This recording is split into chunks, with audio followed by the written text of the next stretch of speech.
Alright, how we do, folks? Here, Bull Monks on 205 numbers after the name. A little games beating action over here. A little new Ninja Turtles game, man.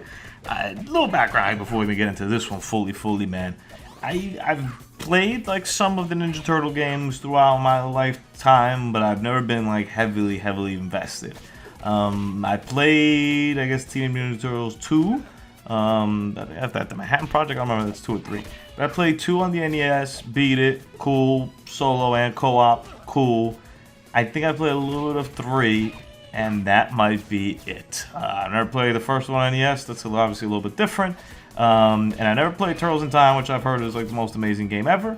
But I remember like back in the day, well, not back in the day, but back in the day, I was like, let me get a card for the SNES, and I saw the prices. I was like, oh, no way! I was like, your boy can't afford that right then and there. So that's it. Never happened. I'm actually looking forward to picking up that Cowabunga collection. I'm not sure if I'm gonna buy it or not, but I do think, like right off the bat, but I definitely think at some point I'm gonna get it. But I don't know. I don't even know if it's $60. Like, that's why. Like, I think if I see like that $60 price tag, I'm gonna be like, man, maybe we wait a little bit. See what it looks like on Black Friday. So we don't really need that like that. But I will get that eventually, and I will play through those games, and I'm excited to have them. So, when we look at this game, though, it was on Game Pass. It was very easy for me. I was like, okay, slam dunk, gonna play it, no problem. I don't know if I would have bought it personally. I think if you're not playing in multiplayer with friends over and over again, I'm not sure if it's worth the price necessarily, but that's all relative, right? You know, if you want to have a true good Ninja Turtles beat 'em up experience, then it's worth whatever price then, like, it doesn't matter. Then in that case, this is the game for you. I love in this game the gameplay of it. And that to me is kind of where it wins me over. I could get you a bunch of other stuff, you know, graphically looks great, runs flawless on the Xbox Series X from a technical perspective. You know, the stage design is pretty simple, but like, you know, they keep it fresh, and there's a large variety of stuff over there. They have everybody that you could think of, I think, in the Ninja Turtle universe. I don't know everybody like that. I watched a couple of cartoons when I was a kid, and I also recognized some of the characters from then still here, and I was like, oh, okay. I was like, cool. I'm glad to see y'all around. Hope everything's been good. And I was like, I hope y'all are chilling. The boss fights are a little bit, if I had to put one little negative about them, but they're fine too. They're good. But the gameplay to me is like number one. I guess musically also, by the way, like the tracks, I found the music very good. Non-repetitive. I ended up playing the game and beating it with all the characters. I enjoyed every stage, I enjoyed every character. They all play a little bit differently, but still kind of in the same kind of vein kind of thing. But the gameplay to me is king. It runs so smooth, which helps.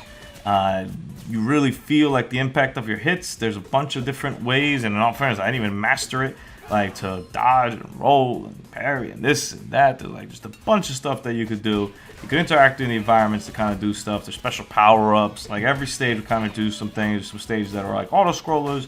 Some stages were on vehicles. Some stages that like, you know, you're just on like foot, whatever, beating up everybody.